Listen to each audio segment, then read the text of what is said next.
एक और बड़ी खबर आ रही है हेमंत सोरेन के सहयोगी विनोद सिंह को लेकर।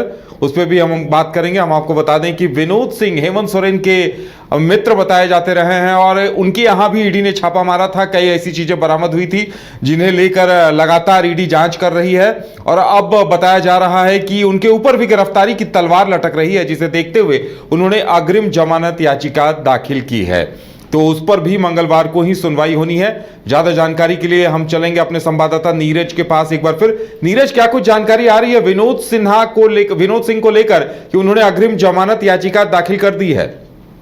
बिल्कुल, देखिए मामला जो है बड़गाय अंचल अंतर्गत हेमंत सोरेन से संबंधित मामला ही है, जो 8.86 बड़गाय अंचल की जो ज़मीन है उससे संबंधित है, जिसमें बीते दिनों 30 मार्च को ईडी ने चार्जशीट भी दाखिल कर दिया है। और मामले में जिस तरह से मैंने बताया कि 5 आरोपी बनाए गए हैं, जिसमें मुख्य आरोपी हेमंत सोरेन को बनाया गया है। बड़गाय के तत्कालीन सीआई भानु प्रताप प्रसाद, विनोद सिंह जो कि हेमंत सोरेन के करीबी मित्र माने जाते हैं, उसके साथ साथ राजकुमार पाहन हैं और हिलेरियस कच्छप जिनकी मौत हो चुकी है, उन्हें जो है इस मामले में आरोपी बनाया गया है। और बीते दिनों कोर्ट की ओर से जो है इन्हें समन भी भेजा गया है और हो सकता है जब अगली सुनवाई हो तो मामले में जो है इनकी पेशी भी हो। लेकिन उससे पहले जो है विनोद सिंह ने अग्रिम जमानत के लिए याचिका फाइल कर दी है और कोर्ट से जमानत मांगी है।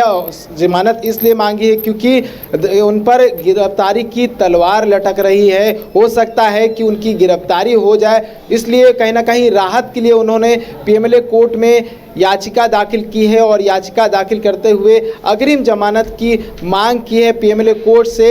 लेकिन देखने वाली बात होगी कि क्या कुछ होता है, क्योंकि उन पर भी बहुत गंभीर आरोप लगे हुए हैं। बड़गाय अंचल अंतर्गत जो ज़मीन है, विनोद सिंह पर यह आरोप है कि विनोद सिंह उस पूरे ज़मीन पर एक बैंक्वेट हॉल बनाकर देने वाले थे और एक पूरा जो डिज़ाइन है उस एरिया का जो बैंक्वेट हॉल बनना था, उस डिज़ाइन भी जो है ईडी के अधिकारियों को मिला था और इसमें कहीं ना कहीं संलिप्तता की बात भी जो है सामने आई थी। और आपने देखा होगा पिछले दिनों ईडी ने इन्हें समन भी किया था, और क्योंकि 3 जनवरी को इनके आवास पे छापेमारी भी की गई थी और छापेमारी के बाद समन भेजा था और एक चैट जो था वो निकलकर सामने आया था जो ट्रांसफ़र पोस्टिंग से संबंधित था, जिसे चार्जशीट में ईडी ने एक आधार बनाया था, उसे भी सबमिट किया था। 400 से अधिक पेज का वो जो चैट था वो ईडी ने सबमिट किया था पीएमएलए की विशेष अदालत में। तो बहुत सारे आधार हैं जिससे कहीं ना कहीं जो है विनोद सिंह के आने वाले समय में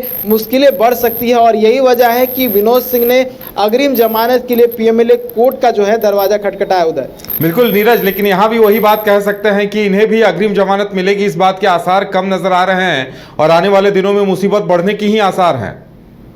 जिस तरह से मैंने बताया ना कि इस बहुत सारे जो आधार है ईडी के पास है, क्योंकि चैट से संबंधित मामला जो था वो उजागर हुआ था।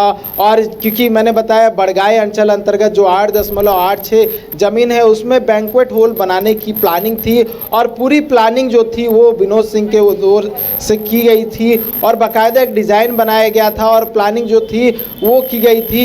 इसको लेकर जो है कहीं ना कहीं उन पर आरोप भी लगा हुआ है और पिछले दिनों पूछताछ भी हुई थी और बहुत सारे खुलासे भी हुए थे और कई और भी कड़ियाँ जो थी, जिसमें जो भानु प्रताप प्रसाद है उन्होंने भी बहुत सारे खुलासे किए थे। फिजिकल वेरिफिकेशन हुआ था और सद्दाम हुसैन जो कि बीते दिनों ईडी के रिमांड पर कोर्ट से मिला था, उससे भी पूछताछ की जा रही है और उन कड़ियों को भी ईडी कहीं ना कहीं जोड़ने की कोशिश कर रही है। तो ये तमाम मामले जो हैं कहीं ना कहीं कल जब सुनवाई होगी तो वो रखे जाएंगे और एक जो सटीक वर्ड्स बोले तो सटीक तरीके से इनपुट जो है वो मिले हैं और वही इनपुट्स को आधार बनाकर ईडी की ओर से कहीं ना कहीं कल जो है अपनी बातों को रखा जाएगा। और देखने वाली बात होगी कि डिफेंस में क्या कुछ क्या आता है, यानी कि विनोद सिंह की ओर से क्या कुछ कहा जाता है। क्या विनोद सिंह के पास ऐसे आधार हैं जिनके आधार पर जो है उन्हें बेल मिल सके? उधर चलिए नीरज, हमारे साथ जुड़ने के लिए और तमाम जानकारी देने के लिए आपका बहुत बहुत धन्यवाद। तो मंगलवार को सुनवाई में क्या कुछ होता है ये देखने वाली बात होगी कि पीएमएलए कोर्ट क्या निर्णय लेती है।